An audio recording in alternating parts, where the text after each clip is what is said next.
Welcome to Anecdotes for Success with Matt and Paul. Storytelling is an art form, emphasizing the value and learning that is created through personal experience. Our purpose is to share these stories and experiences with the listener. Everyone has a powerful testimony. Let's use them to level up to our best life with truth, meaning, trade-offs, and perspective.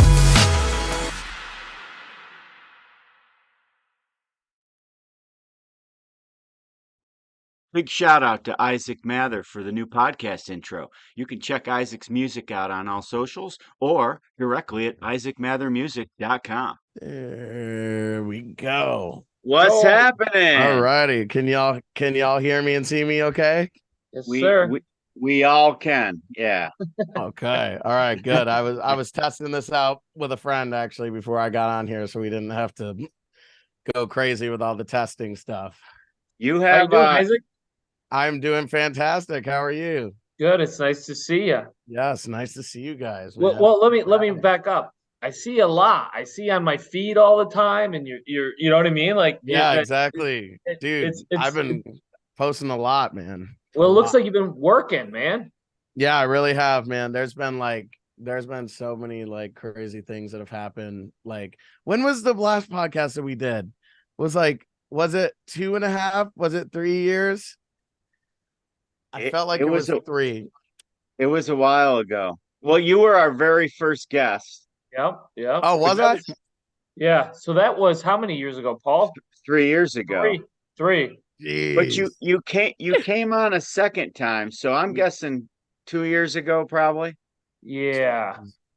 It feels like forever ago, dude. Oh my word. And Isaac, we're getting ready to film our 100th podcast live.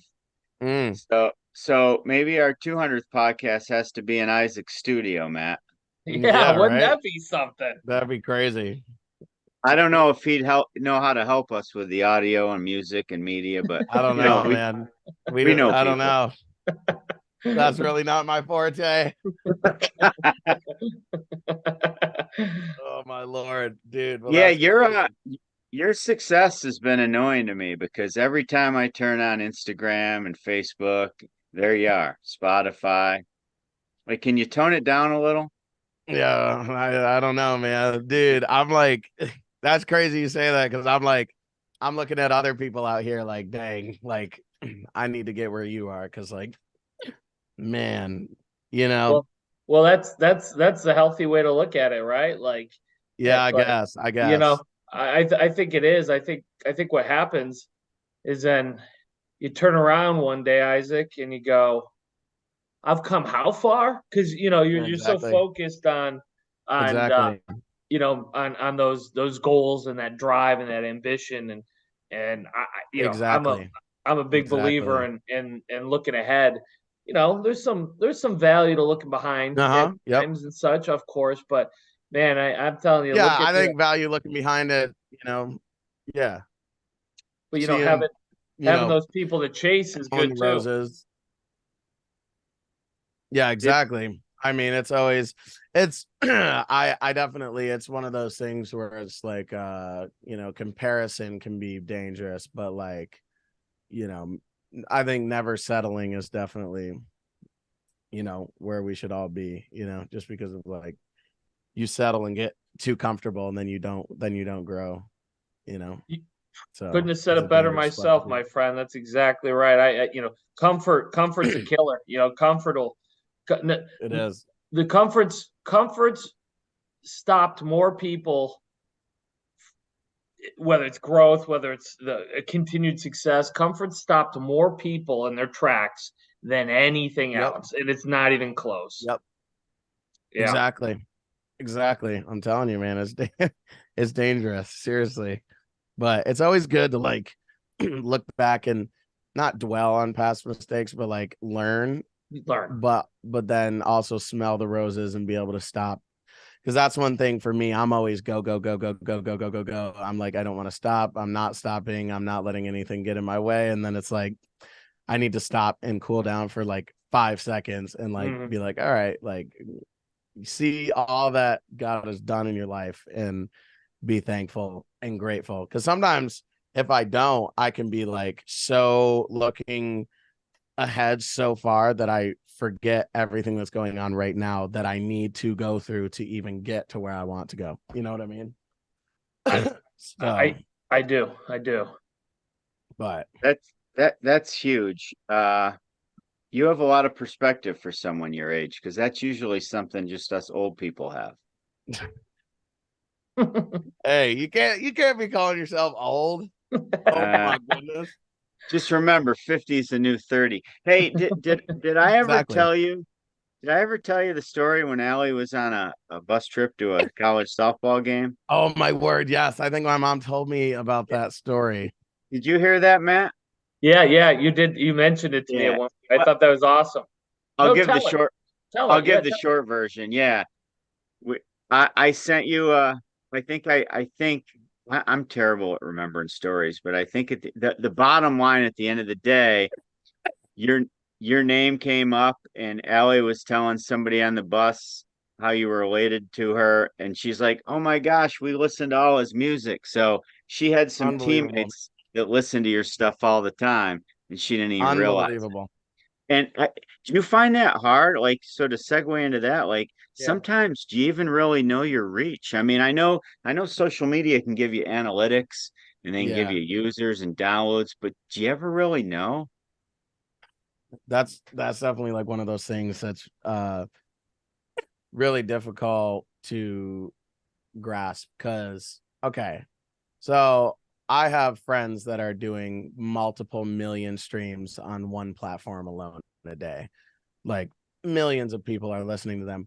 Now that's insane. And obviously that's where I want to be. That's one of the things I want to do. But like you think about it, like, but that's where I talk about comparison, because like comparison, when I compare myself to those people, I'm like, okay, why have I not gotten? But here's the thing. There's been even recently, there's people that reach out to me and say, like, how did you get to where you want or where you are? Because like you're where I want to be. And I'm like, are you kidding me? Why would you want to be where I am? Like it's like crazy to me because I'm like, bro, there's literally like I'm so far away from where I want to be and where I know I'm going to be. It's like it blows my mind. But okay, so you take it, obviously, like I said, I have friends who are doing this on a way bigger scale. But I'll take myself for an example. For like Spotify, I have like maybe 1.6 million streams on Spotify. If you put 1.6 million people into a crowd, that would be like, I don't even know, multiple massive, biggest stadiums you could ever fill. Like it can be really difficult though when those streams, you don't think of them as people. You can kind of think of them as like just streams, you know what I mean? Just like another number. But like when you actually think about, that's 1.6 million times just on one platform, people have gone and purposely listened to my music, and that they've, a lot of them have become fans. Like it's interesting because I was even talking to my best friend, he's actually my counselor, today about people who sometimes get the numbers so quick it can be a fast die or a quick die out, and people who are just steadily growing can, sometimes that makes for a longer lasting thing, you know what I mean? And I've seen a trend year after year. I've been, because obviously I do music full time. I've been making more and more money every year. I've been, gradually, there has been each year I can look back and say, wow, that was the best year yet, which I think is a great thing, which is something that I like. Obviously, of course, who doesn't want the numbers quick? Who doesn't? Of course I do. I'm an artist. That's part of the reason, like, we do music, because we want to see the payoff, you know what I mean? That's just one of the ways that it pays off. But yeah, I guess just putting it into perspective and being thankful and like being like, hey, like think about how many freaking people that is, and think about how many people that have reached out and told me their stories and have told me what my music means to them. Like that's what I do it for at the end of the day. And that's what, like, I guess I have to like really remember. But like I said, comparison is a real killer, because it'll come in. I struggle with that, comparison and being like, oh, why am I not there yet? Like, how are they there? Like, why am I not there? You know what I mean? But it's like, if you do that, then you're gonna ultimately halt your growth. So I'm just like, I'm trying to work through that for sure. That's why we love having you on. I mean, you're one of our staples because every time we bring you on, you've grown, and you could compare yourself to the first Isaac Mather we brought on. Yeah, right? Honestly, a whole different person. Honestly, a whole different person. Seriously, it's crazy. That's good. That's the whole point. Yeah. I think there's nothing scarier than looking back to yesterday or a year before and knowing you're the same person. Yes, exactly. And I feel that I've changed in a very good way since the last time I was on the podcast. Like I look back and I'm like, all right, there's been so many things that have changed, but like there's gonna be eventually one point in my career where things eventually go from this to this. That's always how it happens. But it's like I believe in building a steady, like I'm building something that's going to last, not just a one hit wonder where I get one big song and then I can't keep doing that. You know what I mean? Like I'm building something that's going to last, and that takes so much more. To be honest, I feel like that takes so much more persistence and drive, because you gotta really dig down and not see the benefits that you're working so hard on until years later. You know what I mean? Right now, I'm working extremely hard behind the scenes on so many different things, so many different aspects of things that people don't even know about, that I don't talk to people about, except like close family members or close friends, about things that will impact and change my future as far as music and everything. And like, it's just interesting to see like how that growth over the years has been, you know what I mean? And so I am happy that I get to look back and be like, okay, last year was better, or sorry, this year was better than last year. Yeah, I don't want to be saying that. I don't want to be saying last year was better. No, this year better than last year, and last year was better than the year before. You know what I mean? So it's always definitely encouraging to think about it like that. So I think it's like part of the podcast. It's about the perspective. You know what I mean? Like, so yeah, and it's about same thing from our standpoint. Like we're chugging along. It's the discipline of putting out the content, right? Of Yep. being present, of showing up all the time, right? It's be here every day, do the right things, and not just hope that somebody says something on one show, then all of a sudden it goes viral or something like that. That's not the point. It's never been the point. It'll never be the point for us. It's showing up every day. Hey, I got a question for you that's really as a non-artist, as the worst musician you've ever laid eyes on. I can guarantee you that's not the truth. you should talk to my 5th grade saxophone teacher, Isaac. She told my parents I should hang it up, and I did. Dang. Well, they made me finish out the year, which is what my parents always did, which was great. But in any case, where does the music come from? Where's the inspiration come from? And the second part of the question, do you worry you're going to run out? So I'll answer your second question first. Okay. Yes. Oh, okay. Yeah. I absolutely worry that it's going to run out. I think a lot of artists are scared to say that. Yeah. I'm not scared to say it. Like, I draw a lot from sadness and from depression. Mm-hmm. A lot of my emotions like that really feed my music. So I always, if I don't have something sad going on in my life and I feel like I've exhausted, which I haven't, I just haven't found the way to put into words yet what like my physical health journey. I really haven't been able to really talk about that yet in my music. So I have a lot of stuff to talk about and a lot of stuff off my chest, but honestly, I'll write I'll write things down in my notes of like, hey, you make a song about this, make a song about this, like give, you know, and I'll actually go back to that and be like, okay, I remember how I was feeling here and how I was feeling here. Like, you know, it is a journal of like therapy. But the music really, I guess for me, because I do all of my own music, I do all the aspects of it. Producing the beat is always first. And then if I like the beat, which is rare, if I like the beat, then I'll start writing stuff to it. And then if that goes well and I like that, then I'll record it.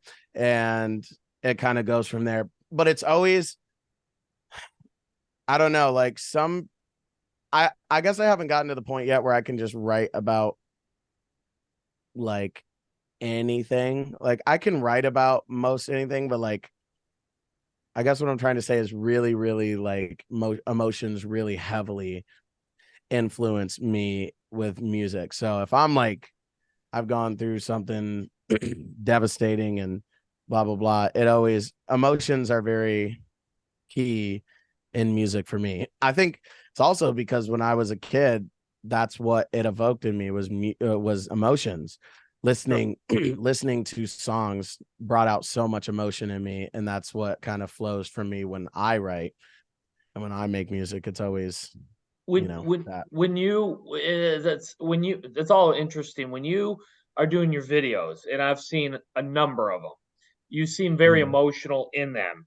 Is that Mhm. is that is that acting? Is that, I mean, is it, because I imagine that takes some time to create these things, Yep. and it's got to be hard to put yourself emotionally in a place that like that for a lengthy period of time. Like, what's that like?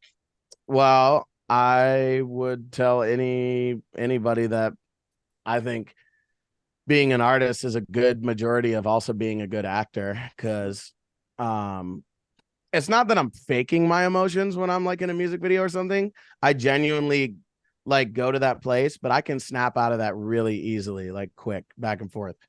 So, for instance, we're doing a music video and it's like I I'm very like passionate even if it's not a sad song. Like you can see in my face like I'm very passionate with even just singing. The song always kind of takes me over and I kind of just am like surrounded. I feel like I'm like surrounded in emotions and music. But as soon as the song stops, I can just go right out of that and be fine. But I never have trouble putting myself in to like, if we're gonna like do a shot, like I never have trouble like actually putting myself into that place normally. Like, to be honest, it's part acting, yes, in a music video because I have to transport myself back there, but the music honestly does it for me because it's so natural Mm. for me to emote emotions physically when I am performing a song. It's so natural for me. I'm not trying to force it. Like I genuinely feel what I'm singing. That's why I don't find too much of my songs to ever be about songs that I have released or haven't released be about um like more positive stuff. It's always more like difficult things that I've been through. Also I feel like writing that writing that way with emotions, I feel like gives other people a voice. Because yes, I'm gonna write positive songs, and yes, I'm gonna do that. But like, I feel like the most powerful songs are the songs that make you think and make you ponder certain things, and especially give a voice to somebody. Because there's a lot of people out there that can't express anything that they're feeling, and I think music is something that everybody I mean, most people tend to gravitate to during difficult times. I know I do. If I'm frustrated, I'll put on a song. If I'm sad, I'll put on a song. I mean, it's crazy how much music is interwoven in my life and also other people who aren't even a musician. Like music is as cliche as it is, music is the universal language. It really, really is. It's because of emotions. You know, people feel something, you know what I mean? That's why my lyrics are mostly always deep, because I want people to, I guess only recently I've been thinking when I write of what people are going to think. I didn't really used to think of what people were going to think when I was writing the song, because normally I'm just writing like a book. I'm just like writing a book, and then I put it out and then people happen to relate to it. But now sometimes I'm like thinking about like, oh, is this going to relate to people? And I'm like, it's my story. Of course there are going to be people that are going to relate to it, because we're not alone. There's other people out there like that are going to feel the same way you do. So if that makes any sense at all. No, it does. Does that made it easier or more difficult to write? More difficult, because I think with the more and more opinions that surround me, and the more people that follow me and look up to me, you can kind of think, because I see everybody's response. It's not like I'm like oblivious to that. I see everybody's response. So it's like, if they're not responding to this song or that song, then I kind of know what I feel like I should stay away from. But I try to be me, you know what I mean? Like that's one thing that I cannot get out of my music. I can't not be me in my music. Like I have to be me. And I think people know that. I think people feel that when they listen to my music. They know it's me. And if they hear something that's not me, they can tell. And I think that's just a thing that people just subconsciously figure out, you know what I mean? So Isaac, I used to, we were just talking about it the other day. I used to ask everybody in the podcast, so if you could do anything, if you go back and give yourself some knowledge to do something different in your journey, what would it be? And the more we do this, I've decided I don't think anybody should ever go back and do something different in their journey, because your journey's got you exactly where you are. Do you think if you didn't have, I mean, the Lymes and the Tourette's, I mean, we don't have to go into the backstory tonight because we have so much to talk about, because we have other episodes where you've talked about it. Yeah. Do you think your music, would you even be the same Isaac Mather without that in your music? And I don't know if it's, I'm assuming it's a blessing, right? It's perspective and how you look at it. But what do you say about that?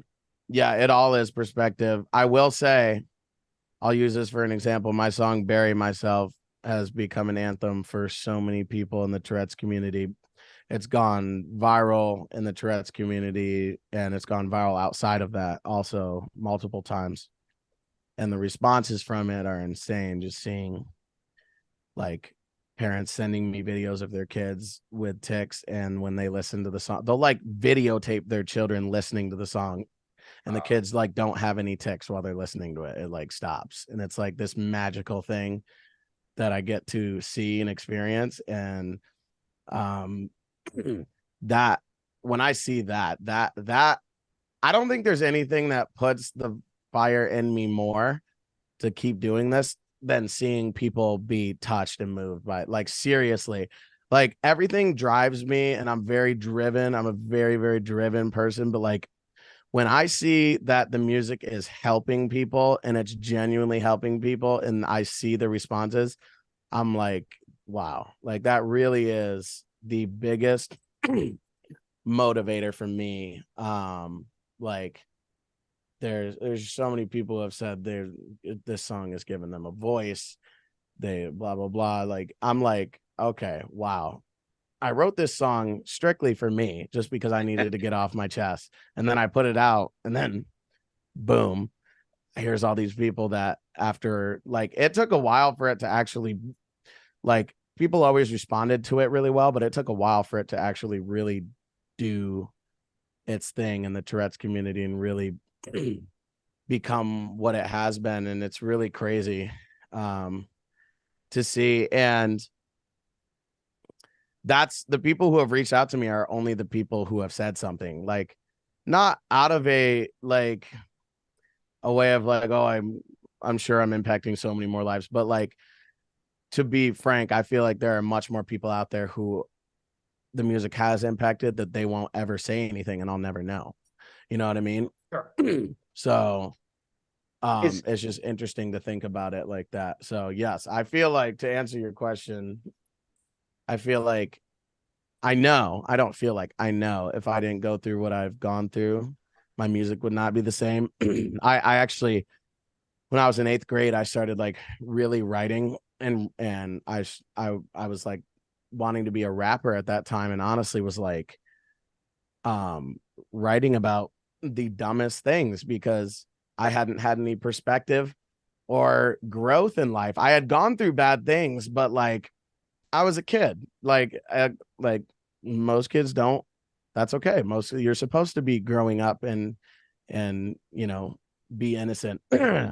I didn't really have any perspective, obviously, and I wrote about the dumbest things. But once I went through all of this stuff, God really used it to obviously shape me as a person and change my perspective on things. But I started writing about how I felt in music and really opening up my heart. So like, yes, it sucked. It was awful. I wouldn't want to walk through it again, but yes, God used it to change my life, and I think put me in a position where I can hopefully be a voice for other people, to feel like, I guess that's really what I want to do, is I want to be a voice for people to feel like they're heard, you know what I mean? And be different and be a light, and spread to them where the true hope is. Like, so that's really the goal at the end of the day. So Isaac, how do you you talked about you haven't made it, you haven't, um, what as you sit here right now, like what would you say, like where's the place where you're like, all right, I'm there? Is it a number of streams? Is it financial? Is it what, is it some other measurement? Is it just a gut feel? Like, what do you think about? sometimes, well, not sometimes, sorry, let me retract.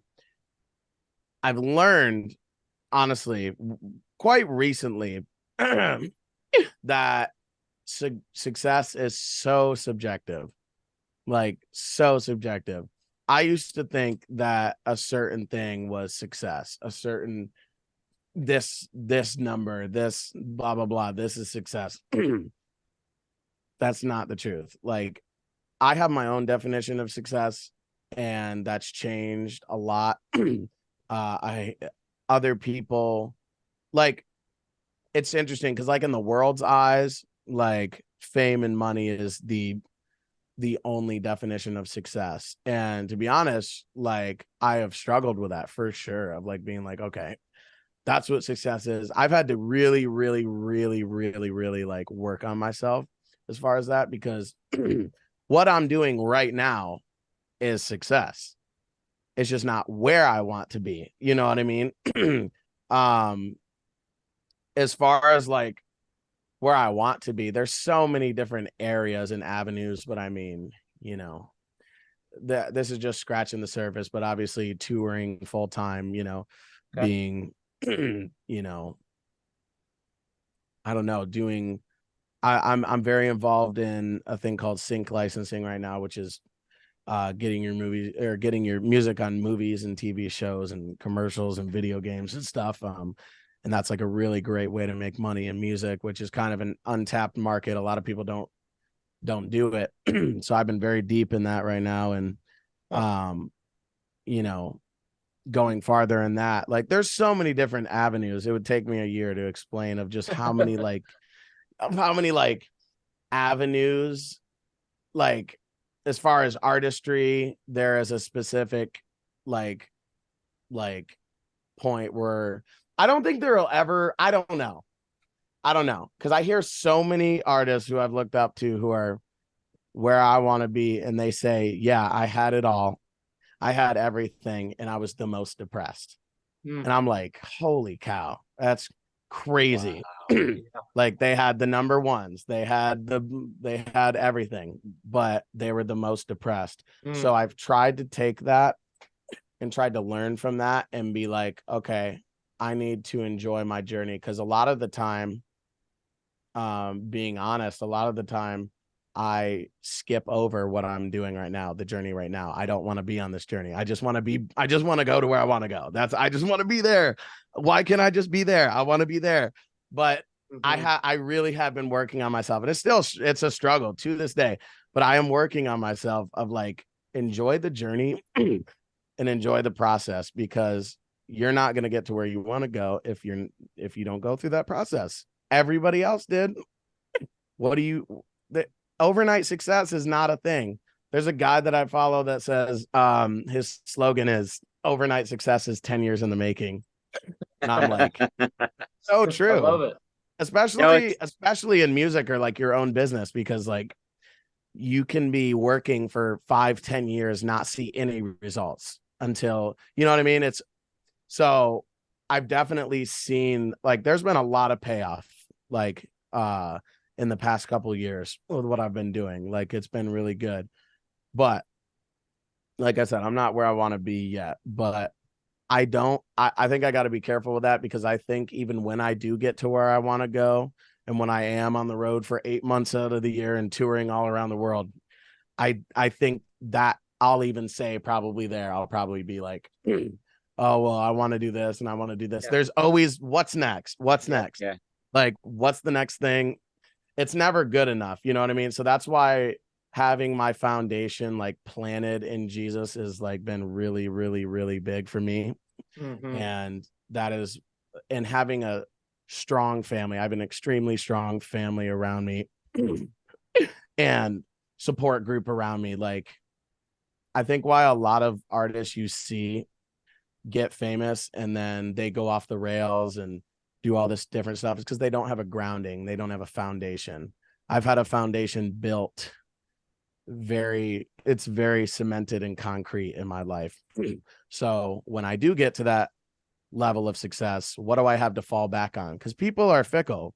Like, people love you one day and they're going to hate you the next. Like, fame comes with a price. So like, it's not going to be like everybody just loves you forever. You're going to be forgotten. Nobody freaking cares. Like, so what do you have to fall back on? And I've been learning I'm going to be honest. I think even just speaking now, I'm realizing like I've been kind of relearning different values of like realizing like, hey, like you need to realize where your true support is.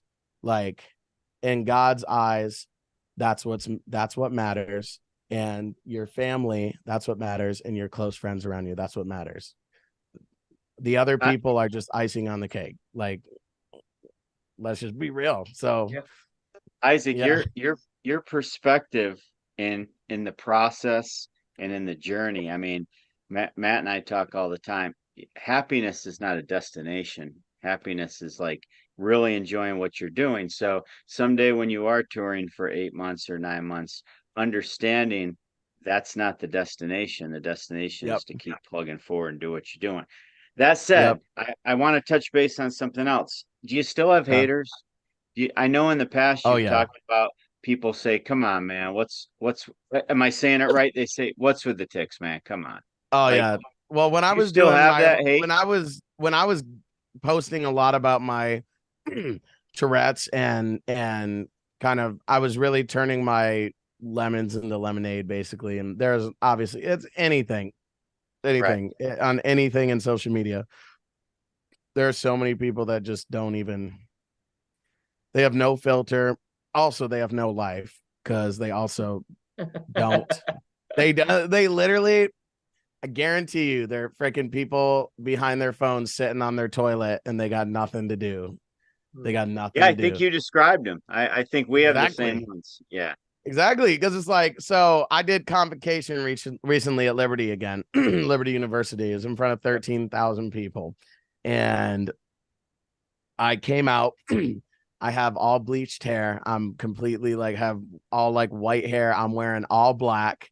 I'm wearing a trench coat. I'm wearing leather gloves. I'm wearing boots. I have a look that I look like when I'm out on stage.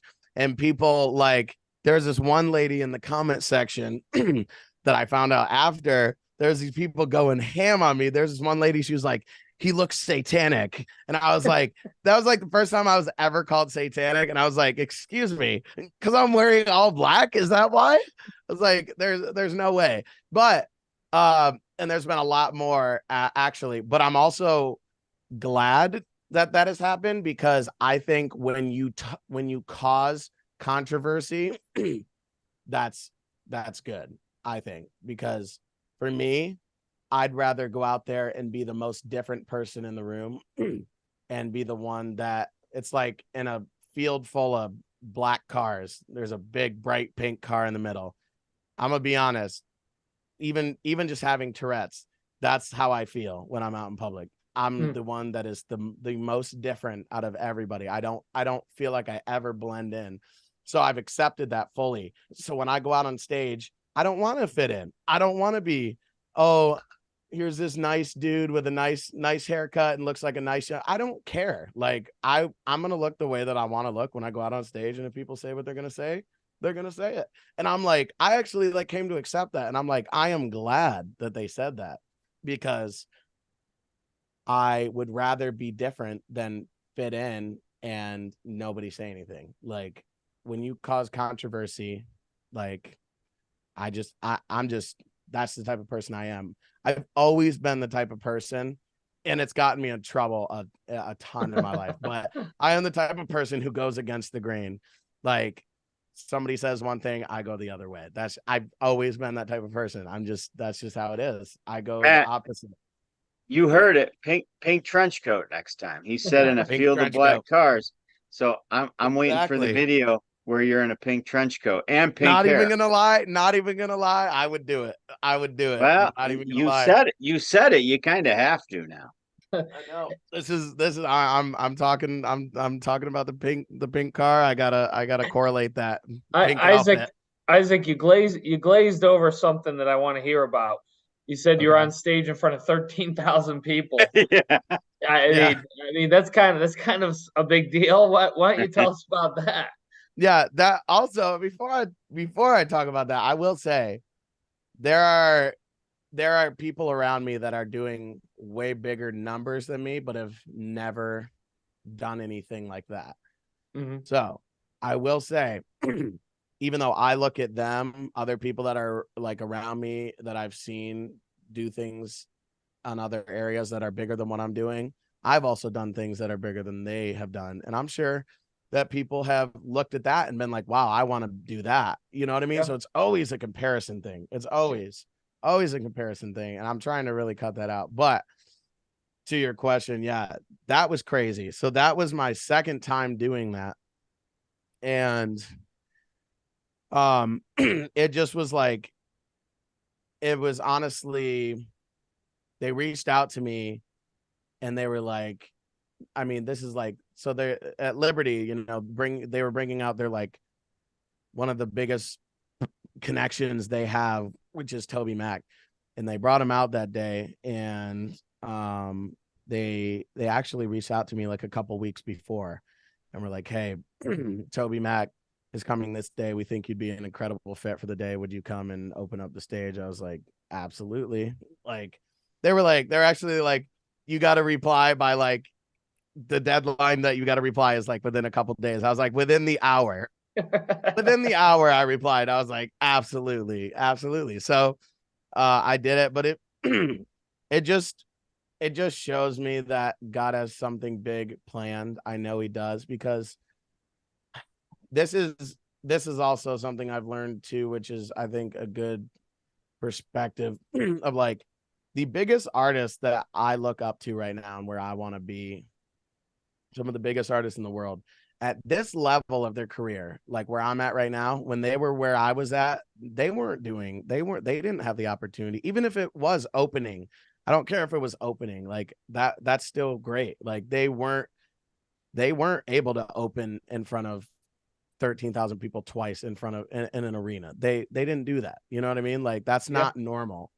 It's not normal at all. So I look at that and I'm like, okay, if that's happening this early in my career, I can't imagine what the future I can't imagine what the future looks like. So I've also been like training myself in a good way, trying to be like, look at that positively of like, all right, God's got something big in store if this is just the beginning, because this is just the beginning. Like, I can't imagine what's in store. So, so what was that like going out there in front of that many people? And you know, it's obviously different than than performing in your in your studio or in, you know, wherever else it isn't 13,000 people. Like that's got to be a whole different type of feel for you. Tell us what that felt like. So I feel the most at home. Okay. I feel the most at home, like the most at home being alone. I'm definitely somebody I like to be alone. I recharge my battery alone. But I would say right under that, the place where I feel the most at home is on stage, which is crazy. Because like you would think I would think that normally being around that many people and having them all look at you and being on all these jumbotrons and everything, anything you do, you are being live streamed to thousands of people and they're watching your every move. Like, but when I go up on stage, I don't think about that at all. I'm like, I am in a zone. I don't even care. I will be stupid up on stage. I don't even care. Like, I literally am up there and I don't know why, but all the nerves go away. I'm the most comfortable that I ever am on stage. It's crazy. It's like, it's really like a euphoria when I get up on stage. It is, I guess, envisioning that and envisioning myself up on those stages for so long since I was a child. When that happens, it's like fulfilling what I have dreamed about. So it's like, it's always, you'll get a little nervous before. I'm going to be honest. I get way more nervous for sound check than I actually do the actual performance. Like sound check freaks me out. And I'm like, oh my gosh, I'm so nervous. And then I'll go up for the actual show and I'm like, I'm ready to go. I'm ready to go. So it was great in that aspect. But I will say my in-ears crapped out right before I went up on stage and I couldn't hear the effects on my voice that were on the speakers that everybody else could hear. I couldn't hear that. And the music was so low in my ears. And I was like, it kind of took the wind out of me when I walked up on stage. I was like, oh my gosh, now I sound like crap in my in-ears. And I loved how I sounded. I don't know what happened, but I think it was a blessing in disguise because it kind of taught me how to deal with something like that on the spot in front of that many people. You can't just say, hey, let's stop the show. I got to redo my in-ears. Like, no, you got to go. Like, adversity. You have to go. So I was like, even though it sucked to have that happen, I was like, I think it really taught me how to, because nobody would have ever known or noticed. And everybody said, I didn't even know. And I was like, well, that's good because I didn't want you to know. Like, you know, so but it was crazy. It honestly it was like, it's kind of like I said, really fulfilling what I've dreamed about. And I really, really feel, I can't stress it enough. I just feel so comfortable when I'm on the stage like that. It's crazy to me. So do you we talked about it earlier. If I share my screen, do you have a clip or two you could show us for 3-4 minutes and beats from Convo? You tell us. I mean, you've been on, this is the third time now and we've never explored any of it. So, I mean, I want to know how many of your 1 million+ streams are because you do the intro to our podcast. I mean, it's got to be like 800. It's got to be at least 800,000. That's what I'm thinking, right? Like, at least. No, we're honored for that. But all right, let me share my screen and see if that works. I can't. Do you want me to share my screen? Yeah, hold on. Okay. You should be able to share it now. Okay. Matt and I are we practically invented Zoom. Yeah, exactly. I know. Seriously. Okay, so I probably shouldn't do this because this is stupid, but I'm gonna preface before I even play this. Like, I'm gonna be honest. The live stream kind of sucks. I'm gonna be honest with how I sound in the live stream. Because I saw all these videos of people videoing my set and it sounded so much better in the house in the speakers. And then when I heard it online, I was like, "Ugh, it kind of sucks. But it's whatever. It's Right. whatevs. All right. Let me share my sound and my desktop. All right. Let me see if I play this. Well, check out that crowd. Wow. Yeah, cool. really cool. All right, can y'all hear this? I'm gonna play it for a sec. Man, thank y'all so much, Liberty. Y'all can hear that? Yep. Yes. All right, great. Okay. Let me play. I did this one song called Stranded, and then I did my one song called Goodbye.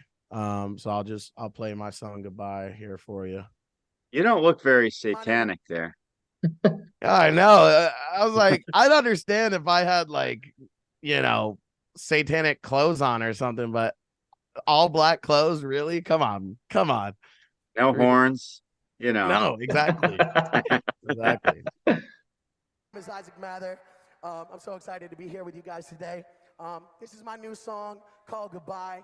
It just dropped today on all digital platforms. I hope you like it.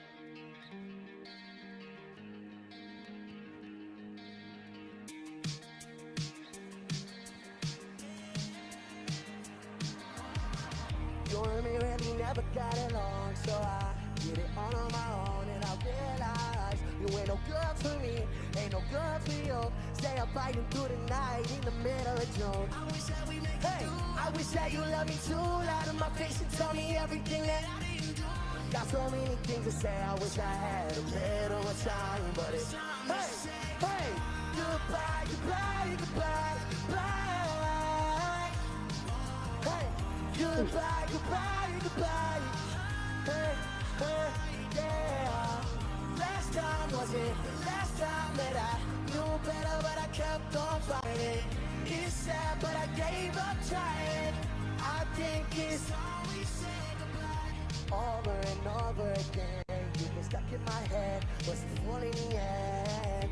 Ain't no time left to buy, just getting by. It's hard to wake up in the morning when you hate what you say. Can we go back? Yeah, I miss that. Started we end. Can we pretend? Yeah, I'm through. Don't you say it every time. I could be better, so I'm leaving. Hey. How much harder is it to perform live compared to an audio recording? Well, you have no second takes live. That's what makes it hard.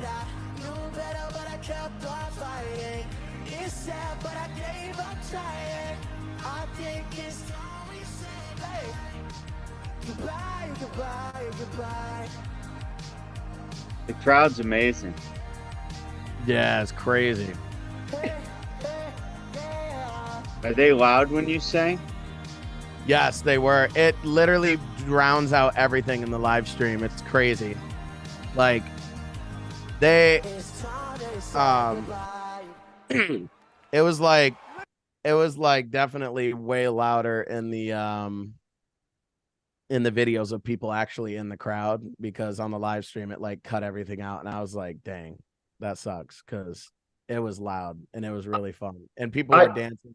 When you do that, when you did this, what kind of return do you see in terms of, like, do you see the next day, the next week, more streams, more That social media day following? Like, how's my that numbers went up. Like my numbers went up like the day bet. that happened, which is Yeah. crazy. I actually looked at my analytics of some stuff and I saw on that day the meter like went like that on some of my analytics, and I was like, that's cool.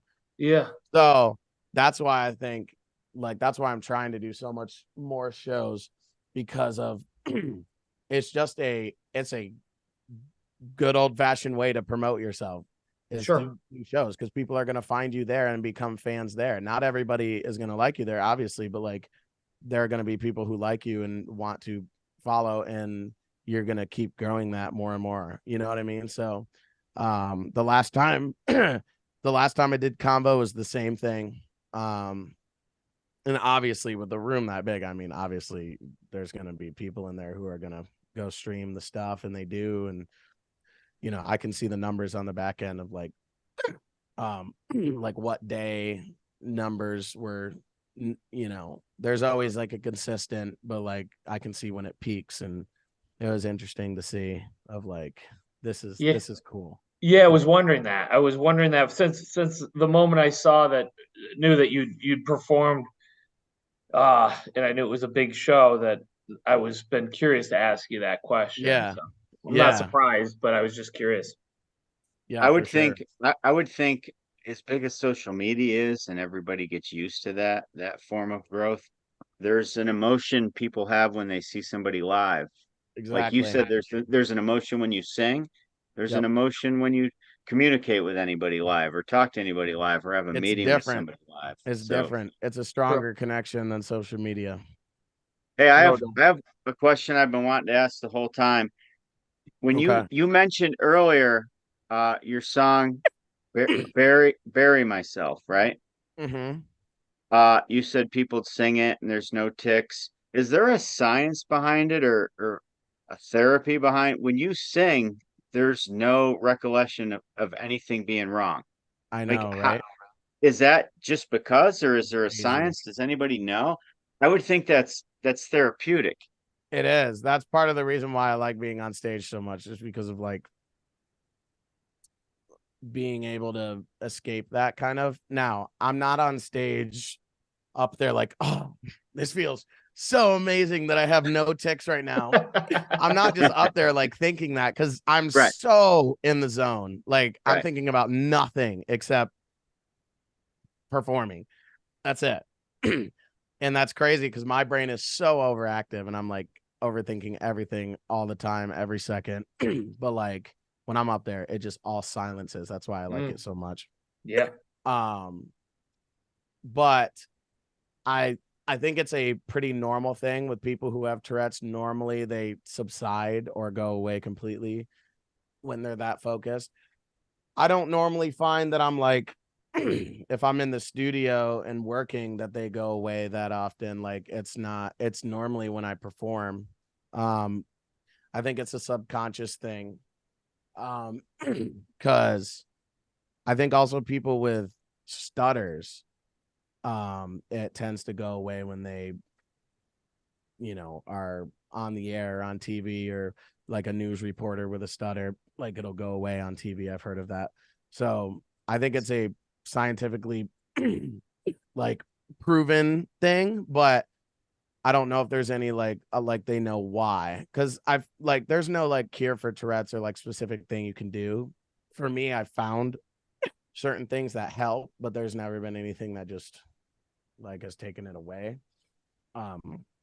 But yeah, that's why I said like it's kind of like a euphoria when I'm on stage, because of all those different things. Like I struggle with OCD a lot and anxiety and all this different stuff, and it's just like a peace and a quiet when I'm up there. So, and as crazy as that sounds, because you would think that it would be worse, right? Up there, but it's not. So I'm like, all right, let's keep doing it, because like that's where I want to be. Like, you know what I mean? So it's always a great feeling to be up there. But yeah, it is interesting to look back and look on the footage and be like, there was no ticks happening while I was performing. You know, it was like I was a completely different person. So yeah, really interesting. I was wondering kind of something similar, Paul, but you put it into a better question than I had. Isaac, when after you perform like that and you come off, mm-hmm.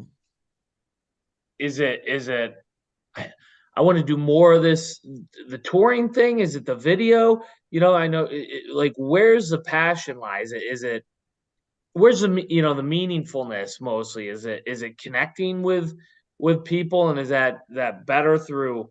I know you said it's better on stage, but like what do you think is is where you'd like to spend the majority of your time is what I'm getting at. Okay. So like what I want to be doing mostly. Yeah. It's a little bit more complicated for me because like compared to some artists, because I do the mixing and mastering, I do the production, I do the writing, I do every aspect of it. So, and I love it. And I'm a businessman too, and also am extremely business minded with the way that I work. And obviously music is a whole business. So I run this whole thing as a business. That's the only way you can do it. I love it. So yeah, it's like I would say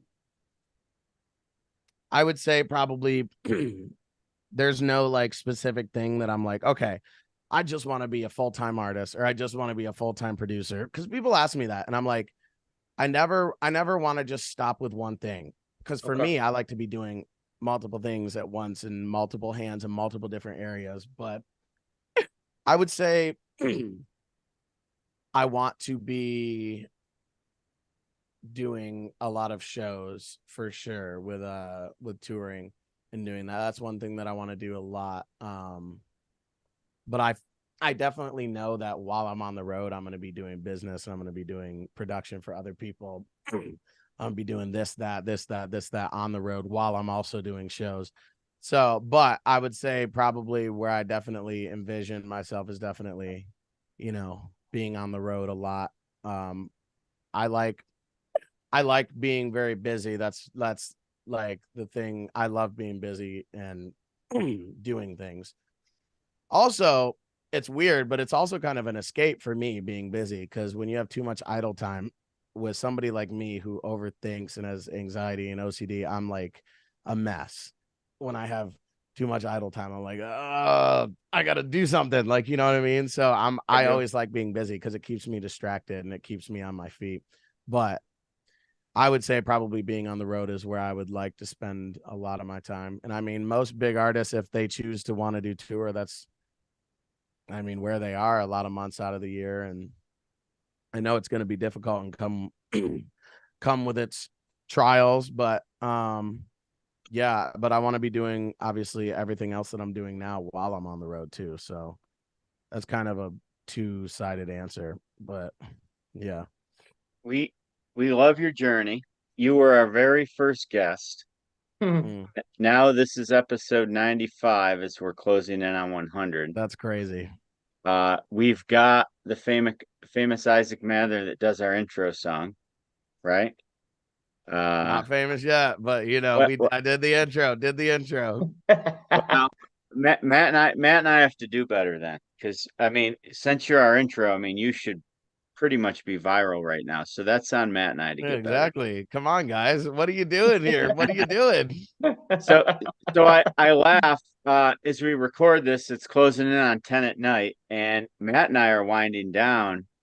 You pretty much just get started this time of night, don't you? Yeah, this is lunchtime for me right now.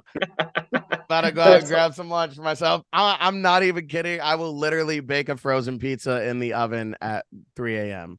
It doesn't matter. So tell me, so how what will you do now when Matt and I are trying to settle down afterwards, and which is hard to do, Matt, after we have guests late, right? It is. But I'm wired now. Yeah. What happens to Isaac Mather the next 7-8 hours or 4 hours or? So when did I wake up today? I don't even remember. I have such short-term memory with when I woke up. When did I wake up? I don't even remember. When I woke up. Oh, okay. I had a morning meeting and then I came back and then took a nap. And then, so normally what happens is I will be up till 5-6 a.m. and then I'll sleep to the afternoon and then I'll do it over again. That's normally what happens. So after this, I'm going to go. I actually got some songs that I'm working on that I got to finish. I actually got a bunch of different stuff that I got to do. I got some sync licensing stuff that I got to do tomorrow. I'm actually, so my sync agent, he is actually doing this TV show. It's a $500 million TV show that I'm doing a ton of the music for. So we've been really working on that. And that's been really cool. So I'm very busy with that type of stuff.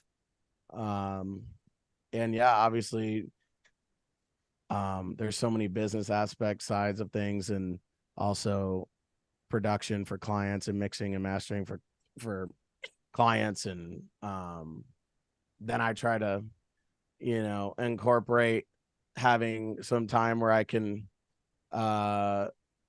relax and wind down, which I typically do at the end of the night. You mean the morning? It's always something, huh? Not the end of the night. You mean the morning? Yeah, the end of the morning. The end of the morning, not the end of the night. I'm like so used to calling like this like the day or whatever, and like in the morning I'm like, this is night. I'm like my whole pattern of my brain is completely flipped around. Completely. I love it because I mean you're doing it with a purpose. You're not up playing video games. Exactly. Like, that's just what you do. Like, I mean, there's people that work third shift in a factory. Yeah. There's people, Exactly. There's nothing wrong with it. It definitely hurts a lot of times. It's like, oh my gosh, this is killing me. But like, I've wanted to like get on a consistent schedule as far as how I wake up and when I go to bed. But it's very difficult because even like, so my sync agent, he's like the most connected guy in the world.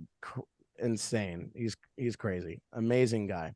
He's flying on private jets all the time. Just the other day, sent a video of me flying on a private jet going to Nashville. He's doing all these things. I mean, he had me in actually to shake the hands and meet the people.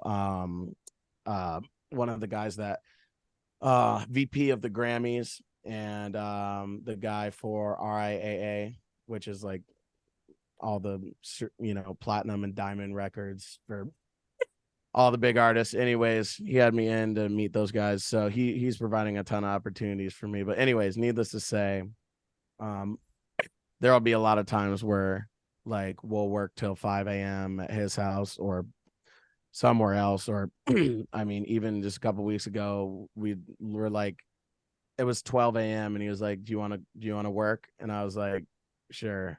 It was 12 a.m. and I went over to his house like it was the middle of the day. Like, that's just how it happens. And that's just a lot of how this industry works, is whenever and wherever. And it's not, I can't.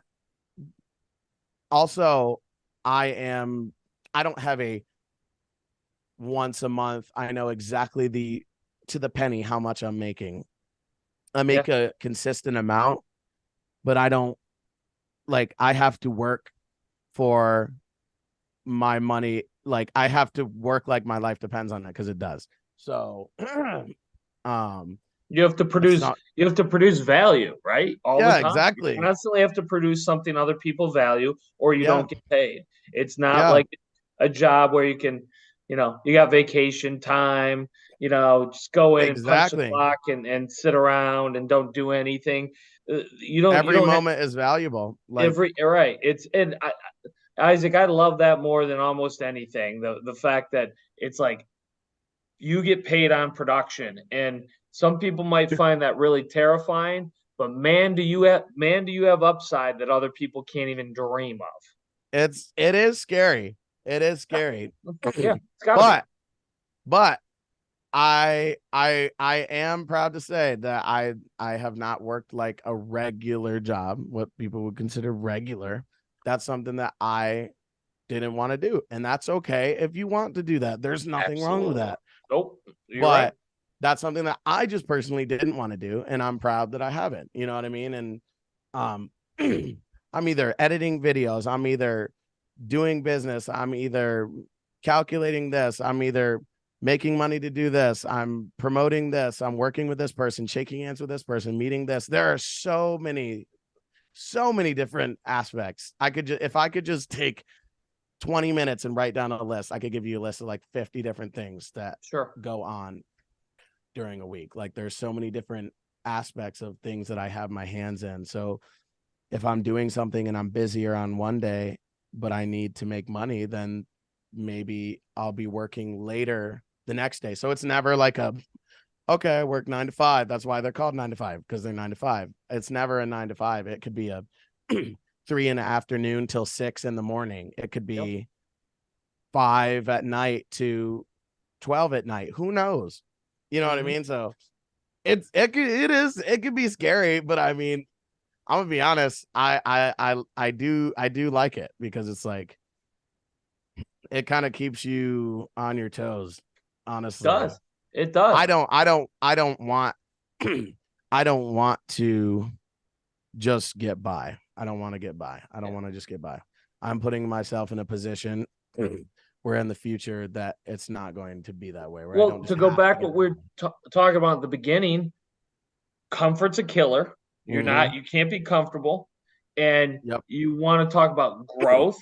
It comes from discomfort. It comes from you've got to produce to earn, and that creates a mindset in a person that you can't duplicate with the 9 to 5 or the guarantees. It's just, you just can't do it, and you don't get the creativity, and you don't get the artistry, and you don't, I mean, how many of the greatest artists in the world did it because they went to a studio Monday through Friday, 9 to 5, and were paid to just sit in there and create music? Nobody does it. Like that. It doesn't work like that.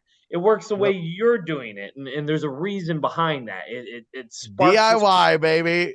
DIY.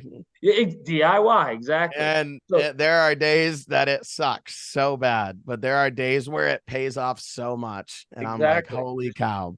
Trade-offs and everything, right? And if you want that upside you're talking about, you want to change your life, you want to impact the world in a way. If I want to create generational wealth, music is not just for me to be successful. I want to my mission is to help other people. And also, I want to create generational wealth for my family. I want to help my family. I want to help people. I want to invest in businesses. I want to do real estate. I want to do this. I want to do that. It's not just music. Like, I'm a businessman and a person who, like, that's what I do. You know what I mean? So it's always, there's always something that I'm thinking about or got my hands in that I'm doing, but some people don't want that life and some people do. And correct. I happen to be the person that does. So, either way is cool. Like, it's just whatever you want to do. So, but what I say is just make sure you're happy doing it and you love what you're doing. Because yes, I don't believe in the statement that's like, if you love what you do, you'll never work a day in your life. I love what I do. And there are days where I'm freaking, couldn't agree more. It's like, I freaking hate this right now. I don't, why is this happening? Exactly. So, but like, agreed.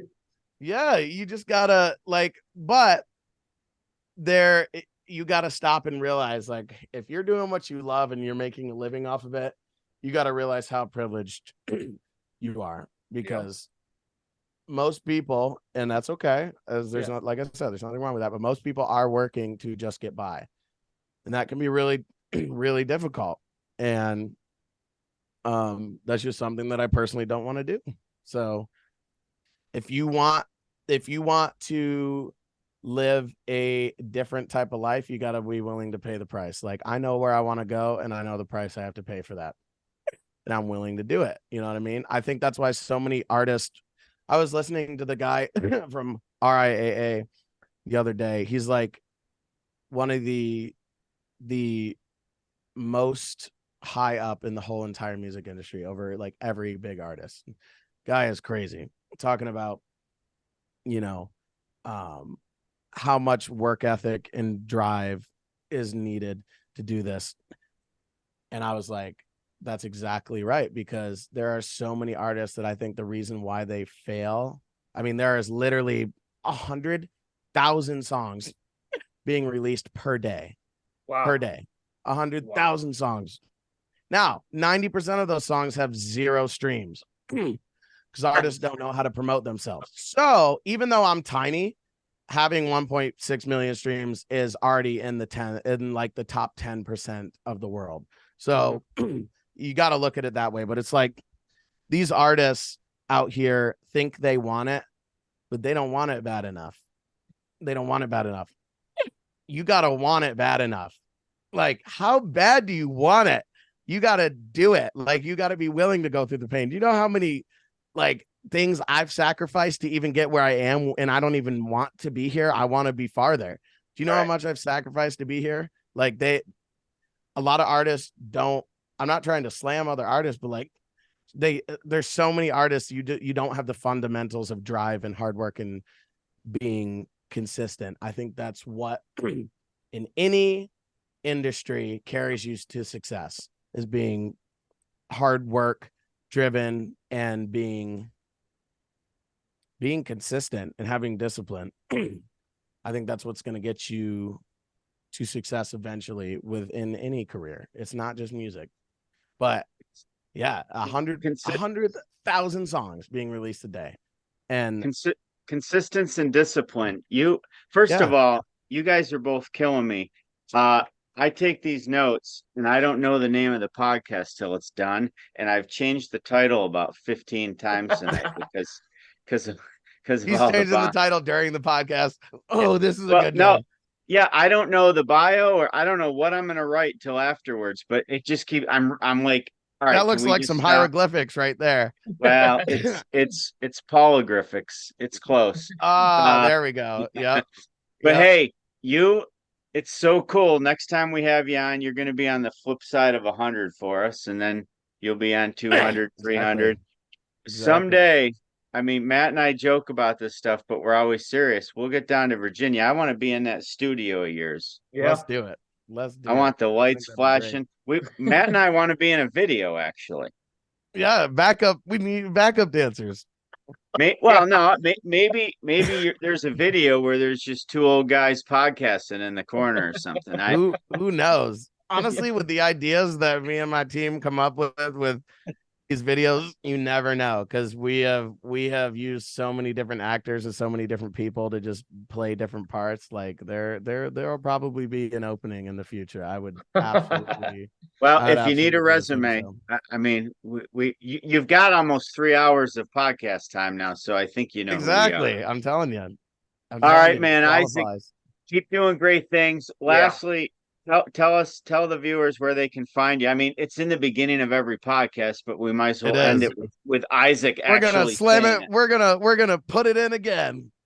We're gonna put it in again. Yeah. So everybody, you can follow me. You can find me online at isaacmathermusic.com. That's ISAAC and MATHER music.com. And from there, it takes you anywhere. You could search me up on YouTube, Isaac Mather, Spotify, Apple Music, wherever you listen to music, Instagram, Facebook, anywhere. It's Isaac Mather. And yeah, it's pretty simple. So go check it out. Isaac, thank you. We're blessed to have you. I know you're blessed, and we're grateful. And absolutely. Thanks again. Honored to be here. Thank you, guys. All right, see you, man. All right, bye. Bye.